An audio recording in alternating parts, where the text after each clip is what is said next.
अस्सलामुअलैकुम, आप देख रहे हैं समा। मैं हूं फवाज ज़ैदी और मैं हूं सिद्रा मीर। बुलेटिन का आगाज करते हैं। कराची से लाहौर तक मौसम भीगा भीगा है। शहर कायद में रिकॉर्ड बारिश के बाद सैलाबी सूरत हाल है। लेकिन सबसे पहले बात करेंगे सियासी मौसम की। कल विफाकी काबीना के इजलास में नवाज शरीफ की वापसी पर गौर किया गया।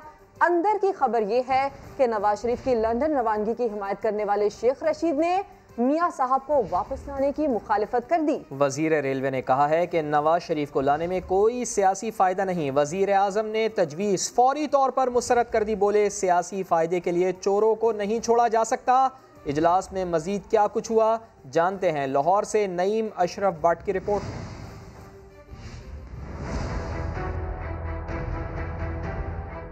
शेख रशीद किसके साथ हैं? नवाज शरीफ को बाहर भिजवाने के भी हामी और अब वापस न लाने की हमायत भी करने लगे। नवाज शरीफ को वापस लाने के मामले पर काबीना इजलास में हुई गर्मा गर्म बहस। जब तमाम वुज़रा उन्हें वापस लाने के दलाइल दे रहे थे तो एक आवाज इस सोच के खिलाफ भी सामने आई और ये आवाज वजीर रेलवे शेख रशीद की थी, जिन्होंने कहा कि छोड़ें अब नवाज शरीफ को, पीछा करने से क्या होगा। नवाज शरीफ की वापसी से सियासी फायदा नहीं मिलने वाला। वजीर रेलवे के मौक़िफ़ पर वजीर आज़म ने कहा कि सियासी फायदे के लिए चोरों को नहीं छोड़ सकता। पहले साल हमने उनसे नरमी बरती लेकिन अब नहीं होगी। शेख रशीद ने नवंबर 2019 में भी नवाज शरीफ को बाहर भिजवाने की हमायत की थी और उस वक्त भी PTI के वुज़रा मुखालिफ थे। मरियम नवाज की नैब पेशी के वाक़े पर फैसल वाडा ने कहा कि पंजाब हुकूमत ने मरियम नवाज के खिलाफ कोई एक्शन नहीं लिया। लगता है कि बुज़दार सरकार ने सबसे बना रखी है। फैसल वाडा की तनकीद पर वजीर आज़म ने खामोशी इख्तियार किए रखी। नईम अशरफ भट्ट, समा, लाहौर। दूसरी जानिब विफाकी वजीर इत्तलात शिबली फराज कहते हैं नवाज शरीफ ने बीमारी का बहाना बनाकर कानून का मजाक उड़ाया। लंदन में चहलकदमी करने और कॉफी की चुस्कियां लेने वाले को कानूनी तरीके से वापस लाया जाएगा। फवाद चौधरी ने भी नवाज शरीफ की वापसी का मुतालबा कर दिया। फयाजुल हसन चौहान कहते हैं नवाज शरीफ ना आए तो शहबाज शरीफ नाअहल होने की तैयारी करें।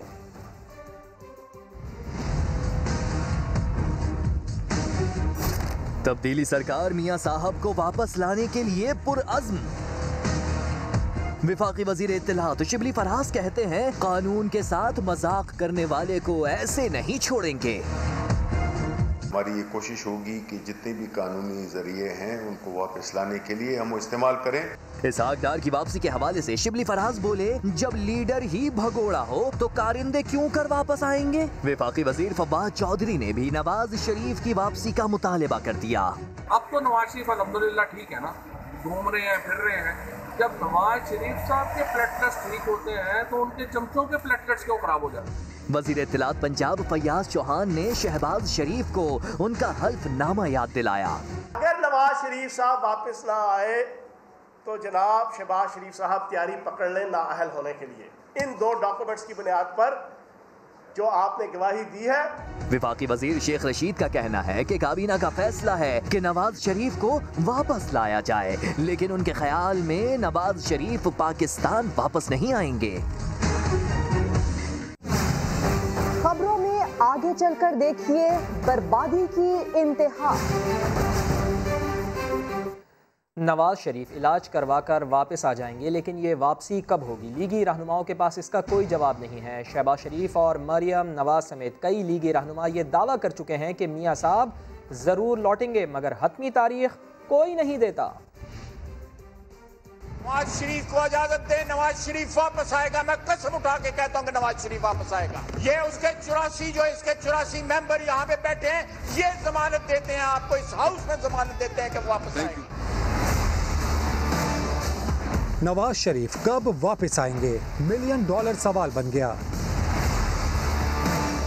साबिक वजीर आजम को लाहौर हाई कोर्ट ने गुज़श्ता बरस नवंबर में 4 हफ्तों के लिए बैरून मुल्क जाने की इजाजत दी थी। शहबाज शरीफ ने अदालत को अपने बयान हलफी में यकीन दहानी कराई थी कि उनके भाई डॉक्टर्स की तरफ से इजाजत मिलने के बाद वतन वापस आ जाएंगे। दिन हफ्तों और हफ्ते महीनों में तब्दील होते गए, लेकिन मियां साहब की वापसी की हतमी तारीख मतवालों की जानिब से न आ सकी। मियां साहब अल्लाह ताला उनको सेहत दे। जब जो ही वो सेहत याब होंगे और डॉक्टर उनको वहाँ से इजाज़त देंगे, वो तशरीफ ले आएंगे इंशाल्लाह। लीगी कायदीन अपने हर बयान में कायद के लौटने की नवीद तो सुनाते हैं, लेकिन वो घड़ी कब आएगी ये नहीं बताते। इंशाल्लाह ताला जैसे ही उनकी सेहत बेहतर होगी और वो वापस आएंगे और इंशाल्लाह ताला अपने काम को जहां से छोड़ा था वहां से उठाएंगे। मियां साहब को पाकिस्तान से रवाना हुए तकरीबन 9 माह हो चुके हैं, मगर अब तक उनका इलाज ही शुरू ना हो सका। ना इस मामले में कोई खबर सामने आती है, बस नवाज शरीफ के कॉफी पीने और चहलकदमी की तस्वीरें सामने आती रहीं, जिस पर मुखालिफिन इल्जाम लगाते हैं कि नवाज शरीफ बीमारी का बहाना करके मुल्क से गए हैं। और लीगी रहनुमा मलिक अहमद खान की फयाजुल हसन चौहान पर कड़ी तनकीद। दावा किया कि वजीर इत्तलात अंग्रेजी में लिखा ऑर्डर नहीं पढ़ सकते, वो किसी से उर्दू के हिज्जे भी करा लें तो बड़ी बात है। उन्हें इंग्लिश पढ़ना नहीं आती, इसलिए वो बेमानी गुफ्तगू कर रहे हैं। वो समा के प्रोग्राम 7 से 8 में गुफ्तगू कर रहे थे। देखें, ये पर्सपेक्टिव जो आज फयाजुल हसन चौहान की जो आप प्रेस टॉक की बात कर रही हैं, तो वो तो बुनियादी तौर पे अंग्रेज़ी में लिखा ऑर्डर है। उस गरीब को क्या पता कि वो क्या ऑर्डर है, तो ना तो वो पढ़ सकता है और उसके गालिबन कोई वकील भी उनके इर्द गिर्द ऐसे नहीं हैं। जो 2-4 चेहरे मुझे नज़र आए, तो वो तो शायद किसी से उर्दू के हिज्जे भी पूरे करवा लें तो बड़ी बात है। अगर उनको ये पढ़ना आता होता तो फिर ऐसी बेमायनी और लगफ गुफ्तगू तो वो ना करते। और अब बात करते हैं कराची में हालिया बारिशों और इंतजामी नाअहली के बायस होने वाली तबाही की, जिसने शहर का इंफ्रास्ट्रक्चर तबाह कर दिया। सड़कें धंस गईं, दर्जनों गाड़ियां खराब हो गईं। सब्जी मंडी दलदल का मंजर पेश कर रही है। मूसलाधार बारिश से सब्जियां और फल भी ज़ाया हो गए।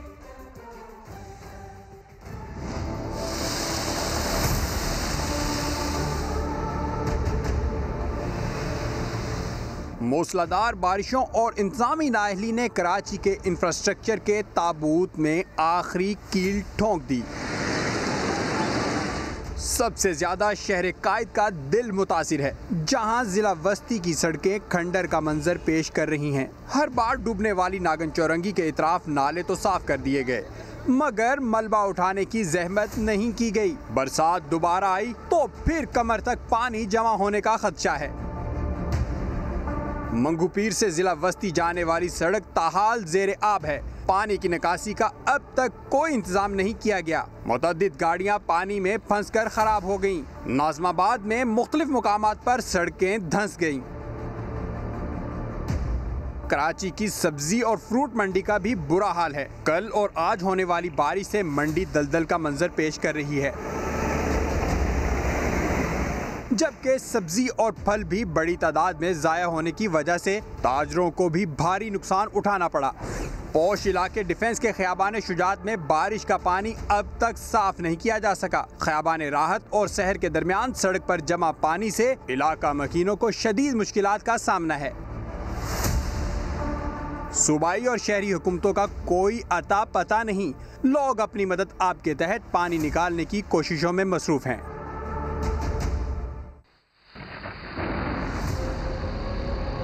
आज रात कराची में एक बार फिर से बारिश बरसाने वाले बादलों का सिस्टम पहुंचने की तवक्को है। मौसम का हाल बताने वाली वेबसाइट windy.com के रडार सिस्टम के मुताबिक बारिश का सिस्टम आज रात 10 बजे कराची के ऊपर होगा, लेकिन रात को जैसे ही 2 बजेंगे शदीद बारिश का इम्कान जाहिर किया जा रहा है और सुबह 8 बजे बारिश का सिस्टम अपने उरूज पर होगा। दोपहर 1 बजे बारिश बरसाने वाले बादल ठट्टा का रुख कर लेंगे, लेकिन जैसे ही शाम के 5 बजेंगे कराची का मौसम क्लियर होने की तवक्को जाहिर की जा रही है। 8 बजे फिर से हल्की बारिश के इम्कानात जाहिर किए जा रहे हैं। ये जो सिस्टम है ये भी बता रहा है कि जुम्मे की सुबह 6 बजे एक बार फिर से बारिश बरसाने वाले बादल कराची का रुख कर सकते हैं और जुम्मे को दोपहर 2 बजे मौजूदा बारिशों का सिस्टम आखिरकार कराची से पूरी तरह से निकल जाएगा। शदीद बारिशों में घिरे शहर कायद के बासियों को तनहा ना छोड़ा जाए। वज़ीर आज़म ने तमाम वफाकी इदारों को कराची के शहरियों को हर मुमकिन रिलीफ फराहम करने की हिदायत कर दी है। वज़ीर आज़म ने कराची के शहरियों को दरपेश मसाइल का नोटिस लेते हुए तमाम वफाकी इदारों को अहकामात जारी कर दिए हैं। कहा, कराची के शहरियों की तकालीफ के इजाले के लिए तमाम तर वसाइल बुरुए कार लाए जाएँ। वज़ीर आज़म का कहना था कि वो मुसीबत की इस घड़ी में कराची और उसके अवाम को तन्हा नहीं छोड़ेंगे। वज़ीर आज़म ने बारिशों के बाइस पैदा होने वाले मसाइल से निमटने और शहरियों की मदद के लिए NDMA और पाक फ़ौज के इक़दामात की भी तारीफ़ की। कराची में नालों पर कायम तजावुज़ात के खिलाफ ग्रैंड ऑपरेशन की तैयारी मुकम्मल कर ली गई। NDMA की निगरानी में आशूरा के फौरी बाद बड़ा ऑपरेशन शुरू होगा। आर्मी, रेंजर्स, पुलिस और इंतजामिया हिस्सा लेगी। असद उमर कहते हैं नदी नालों की सफाई का काम 1 साल में मुकम्मल होगा। सऊद बिन मुर्तज़ा की रिपोर्ट।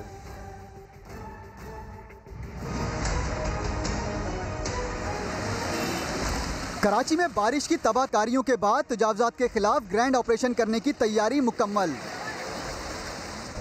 NDMA ने आशूरा के फौरन बाद ऑपरेशन करने का ऐलान कर दिया। ऑपरेशन में पाक आर्मी, रेंजर्स, पुलिस और जिले इंतजामिया हिस्सा लेंगी। महकमा एंटी इंक्रोचमेंट सिंध ने सुबह भर में इजाफी नफरी मंगवा ली है। पहले मरहले में लियारी नदी, मलिर नदी और गुज्जर नाले पर तजावुज़ात खत्म की जाएंगी। औरंगी नाला और महमूदाबाद नाले पर भी पहले मरहले में ऑपरेशन होगा। नदी नालों के अतराफ 250 मीटर का इलाका क्लियर किया जाएगा। स्पार्को की मदद से सैटेलाइट तस्वीरें भी ली जाएंगी। मुतासिरीन की इमदाद के लिए नादरा बेघर होने वालों का रिकॉर्ड जमा करेगा। वफाकी वजीर असद उमर ने नालों की सफाई के लिए NDMA प्लान का जायजा लिया। ट्विटर पैगाम में बताया कि सितंबर में काम शुरू होगा। नदी नालों की सफाई का काम 1 साल में मुकम्मल होगा। सऊद बिन मुर्तज़ा, समा, कराची। 12 साल से इक्तदार एंजॉय करने वाली सिंध सरकार हीरोगिरी में है नंबर 1 मगर काम में है 0। दिन भर बरसाती पानी में घिरे अवाम मदद के मुंतजर रहे मगर जाले कायदीन लंबी तान कर सोते रहे। दिन ढला तो खबर आई कि बिलावल ने रात जाग कर गुजारी।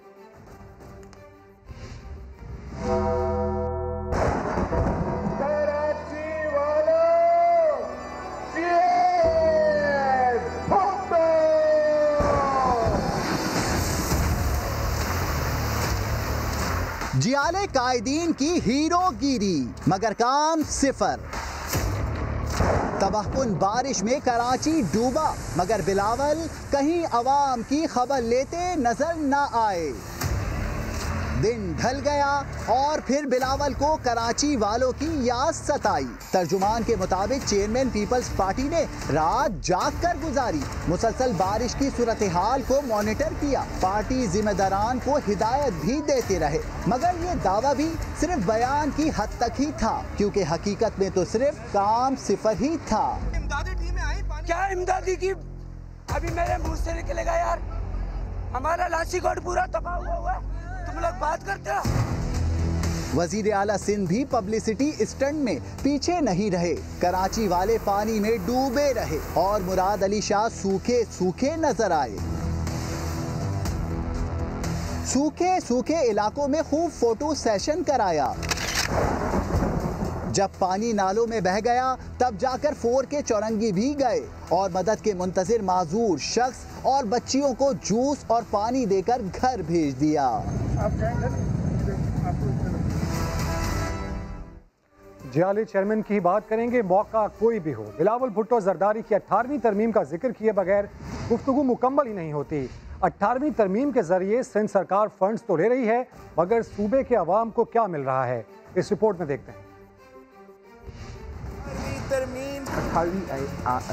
18वीं आई 18th अमेंडमेंट में तरमीम हो।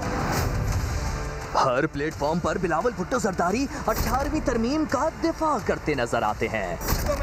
तरमीम खत्म करने की कोशिश करो, 1 यूनिट लागू करने की कोशिश करो, मैं 1 लात मारकर आपका हुकूमत खत्म कर दूं। मगर 10 साल होने के बाद भी क्या सिंध सरकार अपने फराइज सरअंजाम देती दिखाई दे रही है? NFC अवार्ड और GST समेत दीगर फवाइद तो उठा लिए जाते हैं मगर क्या ये पैसे सूबे में कहीं लगाए भी जाते हैं? सूबे का इंफ्रास्ट्रक्चर तबाह हो चुका। न सीवरेज निजाम, न शाहराहें, न बसें, न बारिशों से तबाही के बाद सिंध वासियों के लिए कोई रिलीफ। 18वीं तरमीम के बाद सूबों को इख्तियारात तो मिल गए, मगर सिंध बासियों के इख्तियार में क्या बचा? वाह रे तेरी सरकार, मीठा मीठा हप हप, कड़वा कड़वा थू थू। कराची की मलीर नदी में डूबने वाले 3 अफराद की लाशें निकाल ली गई हैं। ईदी फाउंडेशन के सरबराह फैसल ईदी और PTI के MPA राजा अजहर को माहीगीरों ने डूबने से बचा लिया।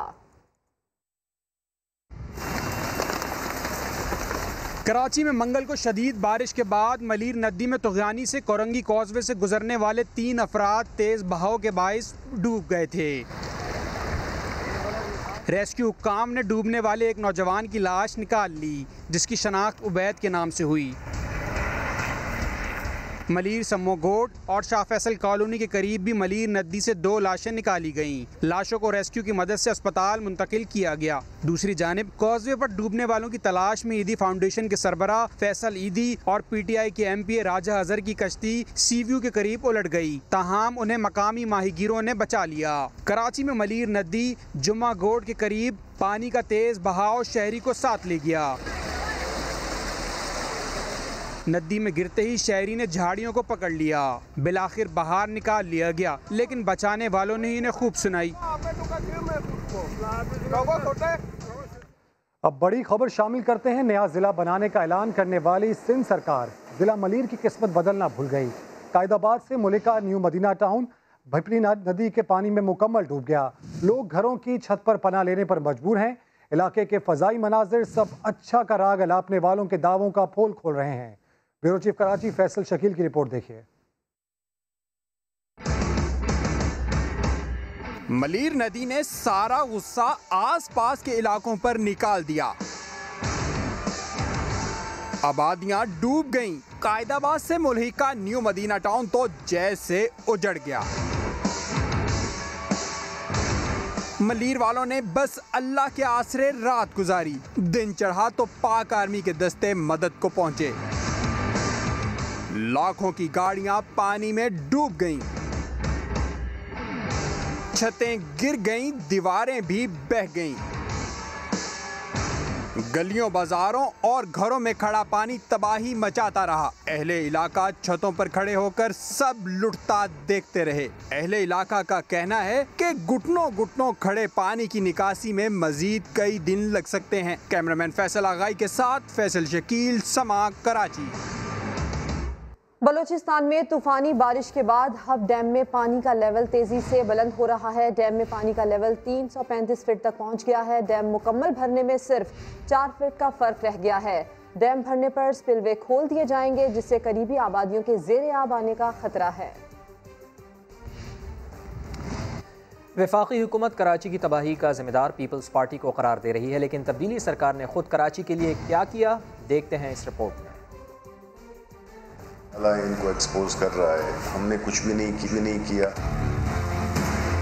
वफाकी हुकूमत कराची की सारी मुसीबतों का ज़िम्मेदार सरकार को करार देती है। कराची में जो कुछ मीडिया दिखा रहा है, खून के आंसू रो रहे हैं लोग। कराची के लिए खुसूसी इक़दामात के वादे और दावे भी किए जाते हैं। मुशावरती कमेटी का सिर्फ उस वक्त तक हिस्सा रहूंगा जब ये मुशावरत में फैसले करेंगे। कमेटी हमने खेल ली, बहुत टाइम आ गया है एक्शन का। वफाकी वुज़रा के साथ साथ सूबाई वुज़रा भी सिंध हुकूमत के लत्ते लेते हैं।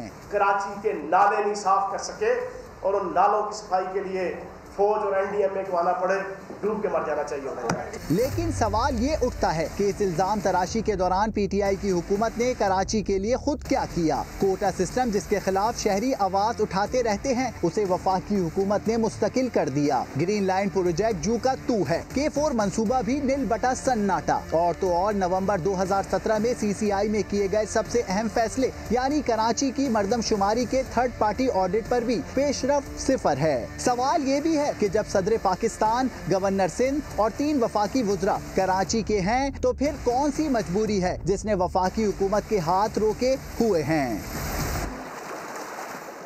अब अहम सवाल ये कि कराची की आबादी कितनी है। शहर की मुतनाज़ा मर्दमशुमारी के खिलाफ क्या PTI भी सड़कों पर आएगी? खुर्रम शेर जमान कहते हैं धरना देना पड़ेगा। गुजारिश की वज़ीर-ए-आज़म साहब से कि हमें मेरिट के निज़ाम पे काम करना चाहिए मुल्क भर के अंदर, कोटे के निज़ाम के ऊपर नहीं करना चाहिए। जो इंसान काबिल है, जिसके अंदर काबिलियत है, उसको मौका देना चाहिए। डेफिनेटली कि जब तक हमारी गिनती सही नहीं होगी, जब हमें यही नहीं पता होगा कि हमारे घर के अंदर लोग कितने हैं, तो हम अपने खर्चे अखराजात किस तरह चलाएंगे। हमारा सबसे बड़ा तो रोना यही है। खुर्रम साहब, फेडरल में तो आप ही लोग हैं ना, विफाकी हुकूमत तो आप ही की है, कि लोग ये इनिशिएटिव ले सकते हैं, आप ही मर्दमशुमारी दोबारा करवा सकते हैं। क्या कहते हैं, एक धरना फिर ये मर्दमशुमारी के लिए भी हो जाए? जी मेरे ख्याल से बिल्कुल करना पड़ेगा और कोई चॉइस नजर नहीं आ रही। कराची के मेयर वसीम अख्तर 4 साल तो कुछ ना कर सके, जाते जाते पार्कों का इफ्तिताह याद आ गया, तोपों का रुख मुखालिफिन की तरफ मोड़ दिया। नॉर्थ नाजिमाबाद में पार्क का फीता काटा, मीडिया से गुफ्तगू करते हुए सारी जिम्मेदारी दूसरों पर डाल दी। बोले, मुस्तफा कमाल की तरह भागूंगा नहीं, यहीं रहूंगा। जिस तरह से इस शहर को तबाह किया जा रहा है, अब माजी में अगर जाते हैं, जैसे कि आपने जिक्र किया, चाइना कटिंग हुई है, करने वालों को भी सब जानते हैं जिन्होंने की है। सिंध गवर्नमेंट की नाअहली है ये, सिंध गवर्नमेंट के पास है सारे पावर। अगर मैं नहीं भी कर रहा, समझ लें कि मेरी नाअहली है, मैं नहीं कर रहा कुछ, तो सिंध गवर्नमेंट का जो लोकल गवर्नमेंट का डिपार्टमेंट है, वो एडमिनिस्ट्रेटिव डिपार्टमेंट है केएमसी का, टीएमसी का। जो हुक्मरान है वो नाअहल हैं, इसलिए कराची के लोग, सिंध के लोग भुगत रहे हैं। हाफिज नईम अहमद साहब को चाहिए कि सिर्फ अखबारी बयान ना दें, फैक्ट्स पे बैठ जाएं। इस्तीफा दे देता तो ये पार्क नहीं बनता। आज पूरा पाकिस्तान नालों पे नहीं आया हुआ होता। यहाँ आज एनडीए में भी यहाँ है, फेडरल गवर्नमेंट भी यहाँ है, सिंध गवर्नमेंट भी नाले साफ कर रही है। लगता है कि शायद प्राइम मिनिस्टर साहब अब कुछ सीरियस नोट पे इस शहर के इश्यूज को देखेंगे। सुनो, मुझ में उनमें बहुत फर्क है। मैं यहीं रहूंगा, यहीं पैदा हुआ हूँ। मैं चैलेंज लेने वाला आदमी हूँ, भागने वाला नहीं हूँ। वो भागे थे, कान से पकड़ के लाया गया। कराची के इलाके मंगूपीर में बारिशों का पानी 6 रोज़ से जमा है। मुल्ला जाम गोट के मकीन घरों में महसूर होकर रह गए हैं। खुर्शीद आलम की रिपोर्ट देखिए। 6 रोज कम नहीं होते, मगर मंगूपीर के इलाके जाम गोट के मकीन 6 रोज से घरों में कैद हैं। निकलें तो कैसे, बाहर पानी ही पानी है। 1100 मकानात है, कुछ लोग उसमें कम से कम 200-250 तक करीब इन्होंने नकल मकानी कर दिए। न पानी है पीने का। बारिश के बाद तो यानी कि सारा लाइन है, सारी टैंकों में भर गया है, पीने का पानी भी नहीं है, कोई चीज़ यहाँ पे नहीं है। इलाके की सड़क भी ज़ेरे आब है, मगर इंतजामिया कहीं नजर नहीं आती। कभी इस रास्ते से जाते हैं, कभी मंगूपीर वाले रास्ते से जाते हैं, उसका भी बुरा हाल है, इसका भी बुरा हाल है, कोई पुरसान हाल नहीं है हम लोगों का। मंगूपीर के दीगर रिहायशी मंसूबों में भी पानी भरा हुआ है, लेकिन ये पानी कब निकलेगा कोई नहीं जानता। कैमरामैन कामरान के साथ खुर्शीद आलम, समा, कराची। सिंध में बारिशों से हर तरफ तबाही ही तबाही है। पीपल्स पार्टी का गढ़ लाड़काना भी पानी में डूब गया।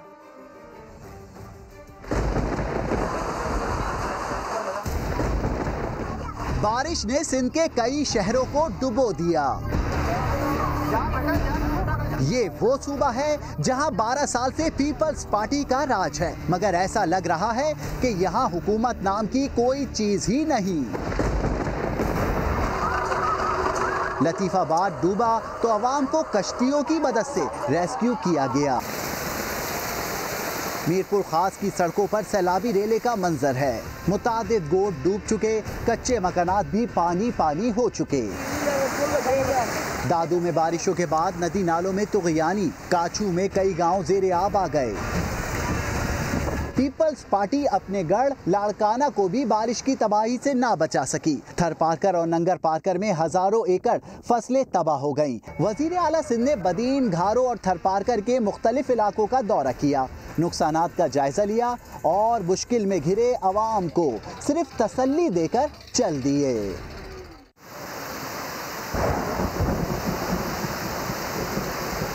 सिंध और बलूचिस्तान में इस बार बारिशों ने बहुत तोड़ फोड़ मचाई है। दोनों सूबों के कई शहरों में रिकॉर्ड तोड़ बारिशें हुई हैं। कराची में तो अगस्त में बारिश का 36 साला रिकॉर्ड टूट चुका है। इस महीने शहर अकायद में अब तक 354 मिलीमीटर बारिश हो चुकी है। इससे कबल अगस्त 1984 में 298.4 मिलीमीटर बारिश रिकॉर्ड की गई थी, जबकि मीरपुर खास में रवा माह 301 मिलीमीटर बारिश हो चुकी है।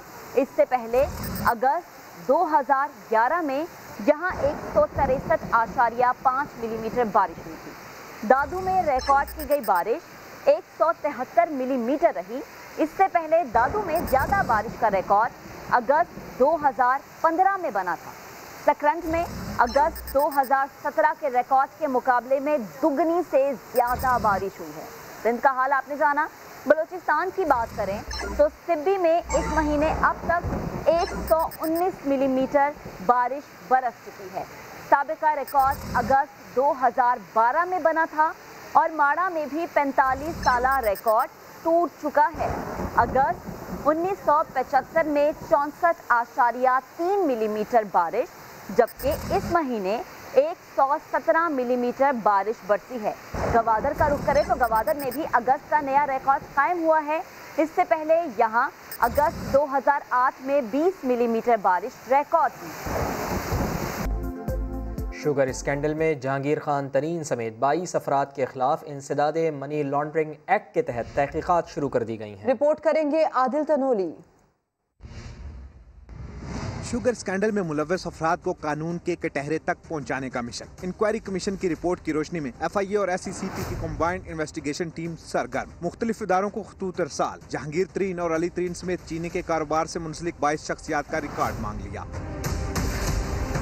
CIT की जानिब से चेयरमैन SCCP को भी खत लिखकर इन 22 शख्सियात का रिकॉर्ड मांगा गया है। एंटी मनी लॉन्ड्रिंग एक्ट की दफा 5 के तहत JDW शुगर मिल्स की कारोबारी तफसीलात के अलावा बैंक ऑफ पंजाब और फैसल बैंक से इन मिल्स को जारी होने वाले कर्जों की तफसीलात भी तलब की गई हैं। नारोवाल स्पोर्ट्स सिटी केस में एक और तारीख। एहतसाब अदालत ने नैब को रेफरेंस दायर करने के लिए 22 सितंबर तक की मोहलत दे दी है। इस्लामाबाद से देखिए सुहेल रशीद की report. Narowal sports city case में नैब रेफरेंस दायर न कर सका। नैब ने फिर मोहलत मांग ली। एहतसाब अदालत ने 22 सितंबर तक वक्त दे दिया।